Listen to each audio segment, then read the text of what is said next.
Hello નમસ્કાર વિદ્યાર્થી મિત્રો, વેદ ડિજિટલ એજ્યુકેશનમાં આપનું હાર્દિક સ્વાગત છે। આજે આપણે ધોરણ 11 વિષય ઇતિહાસનું વાર્ષિક પરીક્ષા 2026 નું 100% ટાઈપિંગ સાથે સંપૂર્ણ પેપરનું સોલ્યુશન જોવાના છીએ। તો ખાસ વિદ્યાર્થી મિત્રો ચેનલમાં નવા હોય તો ચેનલ સબસ્ક્રાઇબ કરો, બાજુમાં બેલ આઇકન પ્રેસ કરો જેથી તમને ધોરણ 11 ના તમામ વિષયના વિડીયોની નોટિફિકેશન મળી શકે। વિડીયો લાઈક કરો, તમારા મિત્રો દોસ્તોને शेर करो।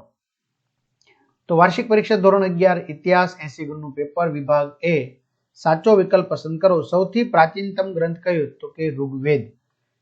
हड़प्पीय सभ्यतानी शोध क्यारे થઈ? ઈસવીસન 1921। આર્યોનું મૂળ વતન કયું હોવાનું મનાય છે? યુરેશિયા। પ્રાતિશાખ્ય તરીકે કોને ઓળખવામાં આવે છે? ધર્મસૂત્ર। કયા પંથના અનુયાયીઓ બૌદ્ધ ધર્મના મૂળ સિદ્ધાંતોને વળગી રહ્યા છે? હીનયાન। તો ઘણા બધા વિદ્યાર્થી મિત્રોની કમેન્ટ આવે છે કે સર અમારાના સ્વાધ્યાય જોતા હોય, પરીક્ષા માટે ઉપયોગી પેપર શીટ જોતા હોય તો 28 થી પણ વધુ પ્રશ્નપત્રો તમને એમના મળી જવાના છે। બરાબર, કોમર્સમાં પણ સરસ મજાના તમારા મિત્રોને 21 થી પણ વધુ પ્રશ્નપત્રો મળી જવાના છે। અને તમારા સ્વાધ્યાય બધું આપણી વેદ ડિજિટલ એજ્યુકેશન નામની એપ્લિકેશન ગૂગલ પ્લે સ્ટોર કે જ્યાંથી આપણે ગેમ ડાઉનલોડ કરીએ છીએ તો ત્યાં જઈને એપ્લિકેશન ડાઉનલોડ કરો, ઓપન કરશો, પેજ ખોલેમાં તમારા પોતાના મોબાઈલ નંબર નાખો, સેન્ડ ઓટીપી કરો, 4 આંકડાનો ઓટીપી નાખશો એટલે પેડ કોર્સમાં તમે જશો એટલે ધોરણ 11 ની અંદર તમને સરસ મજાના બધા પેડ પ્લાન મળી જશે। તો તમારા મિત્રો દોસ્તોને તમે ચોક્કસથી જાણ કરી શકશો, વાત કરી શકશો, બરાબર, અને સ્વાધ્યાય પણ તમે મેળવી શકશો। કઈ શૈલીમાં માનવ દેહનું તેના અંગો પાંગોને સમપ્રમાણ આકર્ષક અને સુંદર નિરૂપણ કરવામાં આવે છે? ગાંધાર। નીચેનામાંથી કયું આંતરરાષ્ટ્રીય બંદર હતું? ભરૂચ। મૌર્ય સામ્રાજ્ય બાદ કયા વંશની સત્તા સ્થપાઈ હતી? શૃંગ। પ્રયાગ પ્રશસ્તિના રચયિતા કોણ હતા? હરિશણ। નાટ્યશાસ્ત્રની રચના કોણે કરી હતી? ભરત મુનિ। લીલાવતી ગ્રંથની રચના કોણે કરી હતી? ભાસ્કરાચાર્ય। ઓરિસ્સાના શાસકોને કયું બિરુદ આપવામાં આવ્યું હતું? ત્રિકંગલી ગાધિપતિ। નેપાળમાં ત્રિકલિંગાધિપતિ। નેપાળમાં શિવ ધર્મનું કયું સુપ્રસિદ્ધ મંદિર આવેલું છે? પશુપતિનાથનું મંદિર। દાગ અને હુલિયા વ્યવસ્થાના સ્થાપક કોણ હતા? અલાઉદ્દીન ખલજી। માંડુનો કિલ્લો કોણે બંધાવ્યો હતો? હુસન શાહ। અકબરનો જન્મ ક્યાં થયો હતો? અમરકોટ। ત્યાર પછી આપણે આગળ વધીએ વિદ્યાર્થી મિત્રો વિભાગ બી ની અંદર એક વાક્યના સંગમ સાહિત્યની રચના કઈ ભાષામાં થઈ હતી? તમિલ ભાષામાં। વૈદિક સાહિત્યમાં કોનો સમાવેશ થાય છે?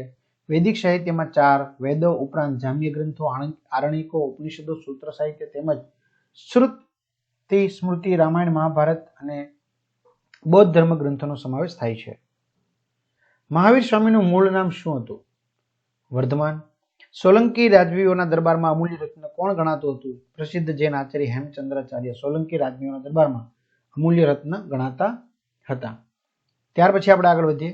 અશોકની ધર્મ ભાવનામાં કઈ બાબતોનો સમાવેશ થાય છે? તો અશોકની ધર્મ ભાવનામાં બિન સાંપ્રદાયિકતા, ધાર્મિક સહિષ્ણુતા, અહિંસા, પવિત્ર અને નીતિમય જીવન, પ્રેમ, સહકાર, દાન, પરોપકાર, વડીલો પ્રત્યે આદરભાવ વગેરેનો સમાવેશ થાય છે। ત્યાર પછી આપણે આગળ વધીએ। શૃંગ વંશનો સ્થાપક કોણ હતો? પુષ્યમિત્ર શૃંગ વંશનો સ્થાપક હતો। નાલંદા વિદ્યાપીઠની સ્થાપના કોના સમયમાં થઈ હતી? કુમારગુપ્ત પ્રથમના સમયમાં। શૈવ ધર્મમાં કયા કયા ધર્મ ગ્રંથો પંથો જોવા મળે છે? શૈવ ધર્મમાં લકુલેશ, પાશુપત, માહેશ્વર, લિંગાયત જેવા જુદા જુદા પંથો જોવા મળે છે। 14 માંથી તમારે કોઈ પણ 10 ના જવાબ આપવાના છે 2 ગુણમાં। ભારત કઈ વિશિષ્ટ ભૌગોલિક પરિસ્થિતિ ધરાવે છે? સભ્યતાની કઈ લાક્ષણિકતાઓ હડપ્પીય સભ્યતામાં જોવા મળે છે? બરાબર, તો આપણે અહીં દર્શાવવાનું છે, આપણે ટેન્શન લેવાનું નથી, દર્શાવી દેવાનું। ક્લિયર? ચાલો આગળ વધીએ વિદ્યાર્થી મિત્રો। ન્યાય દર્શન વિશે સમજૂતી આપો। બરાબર, બૌદ્ધ ધર્મના કયા 3 પ્રસિદ્ધ સૂત્રો હતા? ત્યાર પછી સિકંદરના આક્રમણ સમયે ઘર ફૂટે ઘર જાય તેવી સ્થિતિ સાથી પ્રવૃત્તિ હતી। કલિંગનું યુદ્ધ લાંબુ નહોતું ચાલ્યું પરંતુ તેના પરિણામો દીર્ઘજીવી બન્યા, સમજાવો। પશ્ચિમની ક્ષત્રપ સત્તાનો ભારતમાંથી કઈ રીતે અંત આવ્યો? સમુદ્રગુપ્તને વિશિષ્ટ પ્રકારનો વિજેતા કેમ ગણવામાં આવે છે? ત્યાર પછી આપણે આગળ વધીએ વિદ્યાર્થી મિત્રો એમાં ગુપ્તકાલીન સમયમાં કયા કયા મંદિરોનું શિલ્પકામ થયું હતું? ખજુરાહોના મંદિરોની વિશેષતાઓ જણાવો। કવિ કલ્હણનું નામ ભારતીય હિન્દુ ઇતિહાસ લેખકોમાં સૌથી મોખરે છે। ત્યાર પછી આપણે આગળ વધીએ। માળવાના પરમારવંશી રાજા મૃંજને પૃથ્વી વલ્લભનું બિરુદ કેમ મળ્યું હતું? આવે ને પૃથ્વી વલ્લભ કેમ ખંચાયો? સલ્તનત કાળમાં ભક્તિ અને સૂફી આંદોલનો સાથી લોકપ્રિય નીવડ્યા. શેરશાહે જમીન મહેસૂલ કઈ રીતે નક્કી કર્યું? ત્યાર પછી વિભાગ ડી તરફ આપણે આગળ વધીએ. 10માંથી કોઈ પણ 7 પ્રશ્નોના જવાબ આપવાના છે 3 ગુણના. ભારતમાંથી મળી આવેલા સ્મારકો જણાવો. લોથલ હડપ્પીય સભ્યતાનું મહાન આર્થિક કેન્દ્ર હતું, સ્પષ્ટ કરો. ત્યાર પછી આપણે આગળ વધીએ.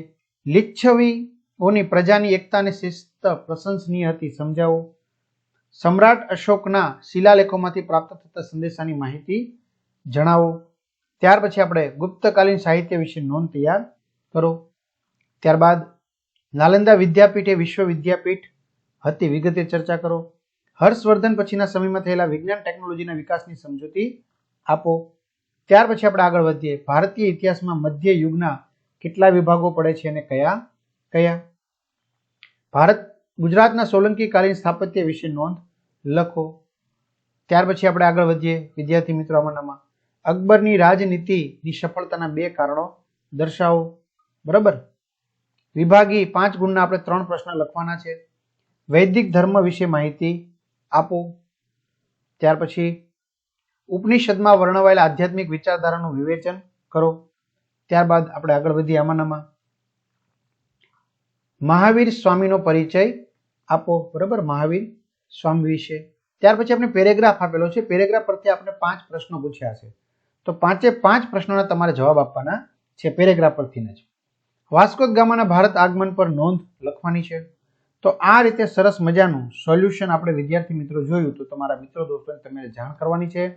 ચેનલમાં ન હોય ચેનલ સબસ્ક્રાઇબ કરો અને બધાને સારા માર્ક્સ પ્રાપ્ત થાય એ માટે શુભકામનાઓ. Best of luck.